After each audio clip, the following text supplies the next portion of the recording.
జిల్లా మనోరాబాద్ మండల పరిధిలో కొండాపూర్ టీజీఐఐసి భూముల నుండి అక్రమార్కులు రాత్రి వేళలో అక్రమంగా మట్టి తవ్వకాలు చెప్పి పరిశ్రమలకు అమ్ముకొని వేలాది రూపాయలు సొమ్ము చేసుకుంటున్నారు.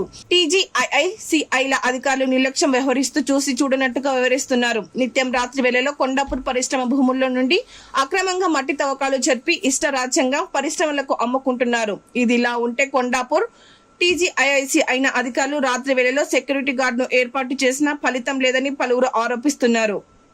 పీజీఐఐసి ఇలా కమిషనర్ ను వివరణ ప్రజాజ్యోతి కోరగా టీజీఐఐసి భూముల నుండి ఎలాంటి మట్టి తవ్వకాలు జరిపినా ఎంతటి వారినైనా ఉపేక్షించేది లేదని, పరిశ్రమ భూముల నుండి మట్టి తవ్వకాలు జరిపితే చట్టపరమైన చర్యలు తీసుకొని కేసులు నమోదు చేస్తామని ఐలా కమిషనర్ వీరస్వామి తెలిపారు.